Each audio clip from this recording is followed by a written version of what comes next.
That's starting to look sketchy. Hey sightseers, we're out here in the middle of nowhere searching for those abandoned cabins. And as you might have noticed, we have the Prius now.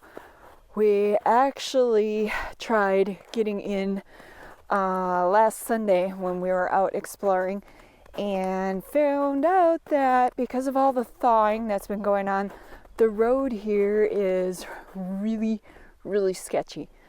As in icy, muddy, and just a recipe for sinking if you drive in too far. So we abandoned, yes, that's pun intended, we abandoned the idea last Sunday and decided to head out after it had gotten colder overnight for a few nights to see if maybe we could drive in. Fortunately, we found out even with the Prius and those cold nights, we weren't able to drive in as far as we wanted. So now we're hoofing it towards the direction of those cabins. So Marty's with me, Ty's with me, and we are making our way slowly but surely to the spot where I believe those cabins are.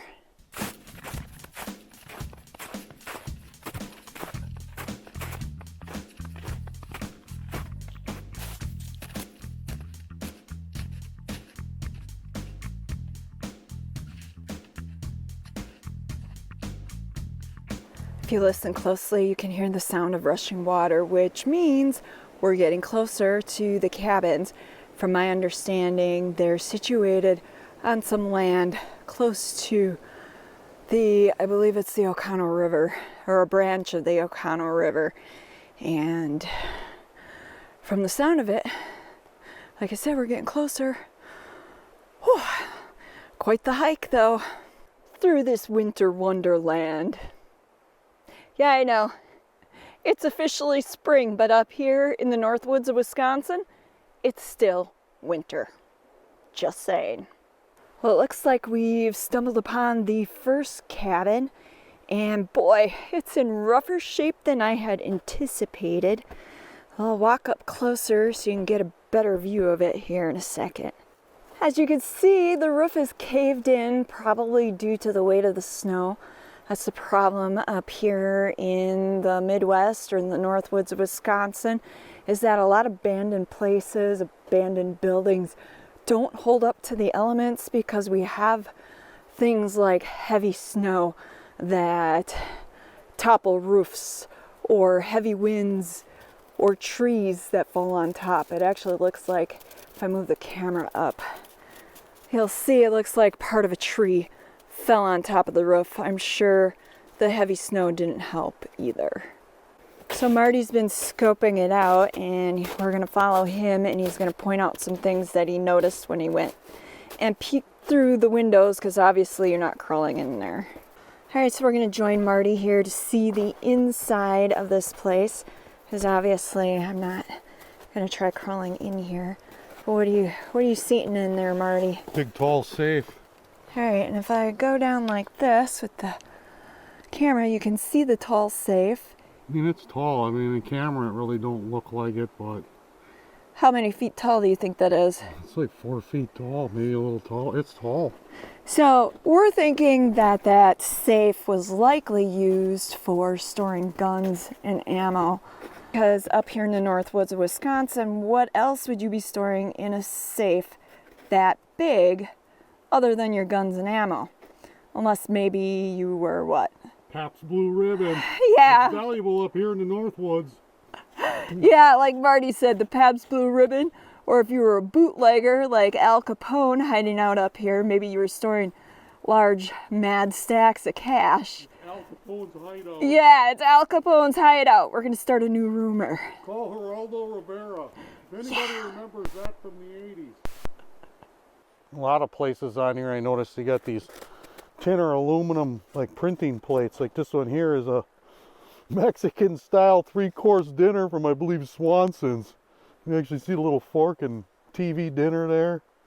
Mexican hat that says new. Supposed to be at the back of the box, Mexican style. says marathon. I don't know what that means, except maybe a bathroom marathon after you get done eating one of them things. As you can see, this cabin's made out of cedar, which is surprising because we are in a hemlock forest. From my research, it's my understanding that this cabin is an original logging cabin from the late 1800s, maybe the early 1900s, which stands to reason why it's built out of wood, because the lumberjacks would have been able to easily build a cabin out of wood up here in the Northwoods. So we're going to walk over this way and get another view of the safe, because we can stick the camera in through the window over here and you'll get a nice view of the safe.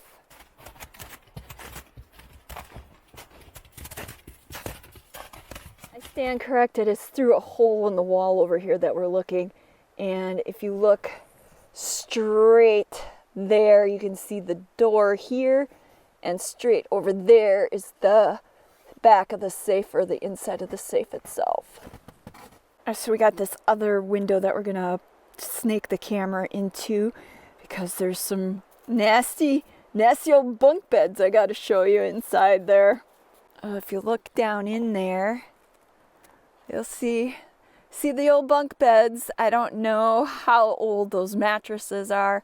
I'm guessing that they aren't original to the place, that somebody dragged these out here sometime after. But of course, we can't go inside and confirm that ourselves. Instead, we got to stay out here with the camera and look at it from afar. Which is probably better anyways, because would you really want to be up close and personal with those nasty old mattresses? I'm thinking not. So from this angle, you can see the second cabin, which is in a little bit better shape than this first cabin. Maybe we'll be able to peek inside there, actually walk in, I'm not sure.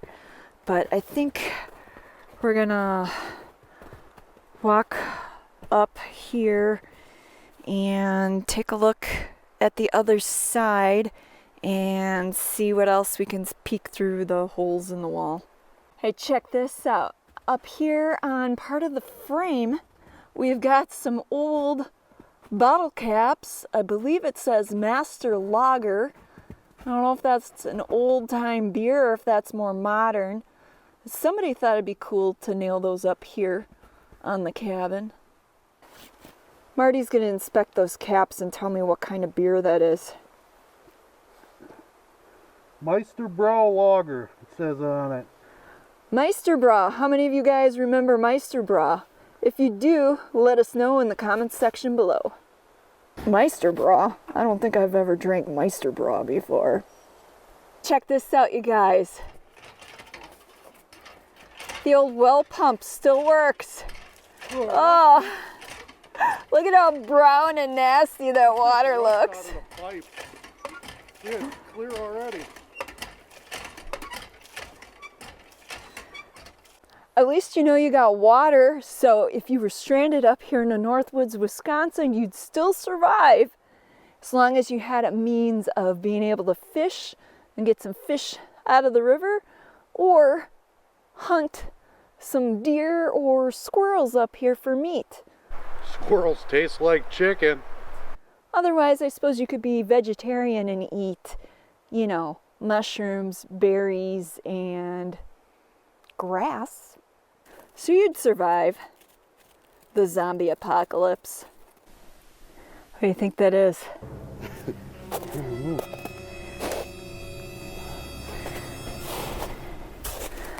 I don't think that's human. No. Probably a deer. Alright, so over here we've got that second cabin. I'm going to walk up on it and see if we can look inside. Not sure if I'll be able to get in there physically. But over here we've got what looks like the old sewer pipe. There was plumbing in this joint. I just want to point out that this here is a true log cabin, with the way the logs are rough hewn and cut. Looks like probably with an axe Doesn't look like it was cut with modern machinery. So definitely something you don't see every day. And it's a shame that it's so far gone.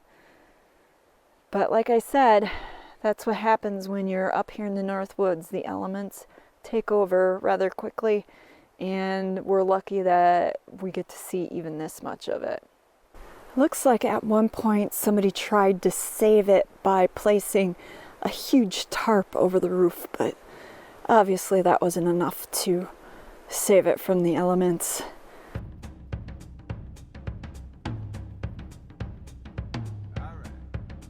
All right, so we're inside the second building, and you can see how it was constructed with the logs, and then they put like mud or some sort of plaster in between to seal it up, because of course up here it gets quite cold, as evidenced by the icicles hanging down over there. And so you want to do everything you can to seal up your cabin up in the woods so you don't freeze. Looks like people have been in here. There's some old beer cans laying on the ground. We've got a Miller can down there, and then an old Mountain Dew can. Who knows, that could be fairly new, because up here everything deteriorates so much more rapidly than it would like if you were, say, out in the desert. But we'll walk in here. I don't want to be hanging out in here too long, because as you'll soon see, if you look up, the beam right across the top is cracked. So this cabin's like ready to just fall down. There's a little bit of wind, and I think this thing would be toast. Probably if the big bad wolf came along and huffed and puffed, I'm thinking this thing would blow right down. What's cool though is they built shelves here right into the side of the cabin, probably where they stored some of their food. And then if you look up here, there's what looks like a box that was built into the part of the top part of the cabin. And then over down here, we've got what looks like an old bench seat that was built in. And then over here, you've got an old cabinet. That's really cool. Too bad that's been sitting here left to rot. That would be really cool if somebody took that and restored it.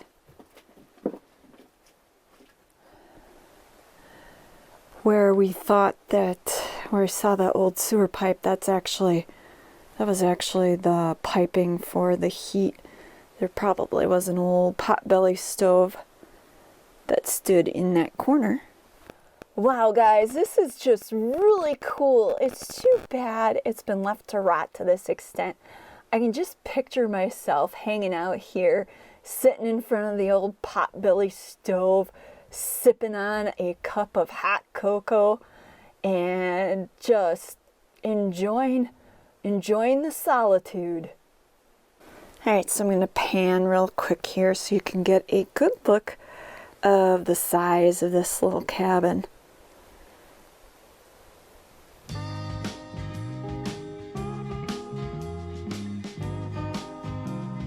In case I didn't mention this previously, at some point a person by the name of Murphy, not sure if it was the first name or the last name, I'm assuming that was the last name, bought this place and turned it into a hunting cabin, camping type place.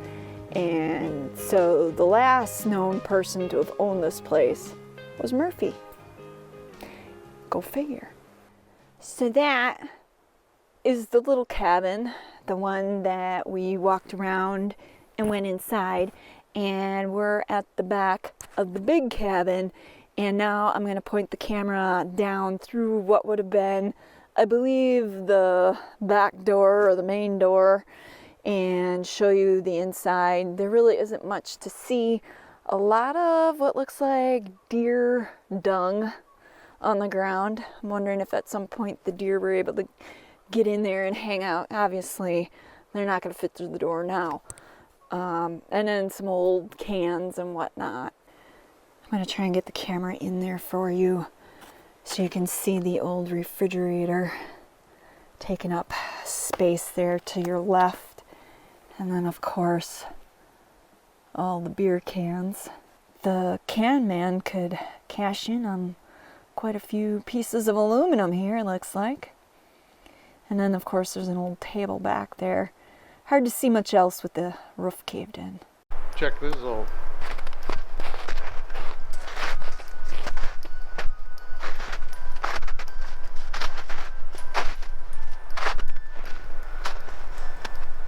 Wonder how long this was shot through the side of the tree. It's a chunk of lead.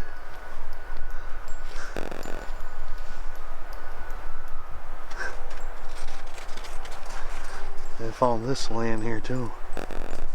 Oh, cool.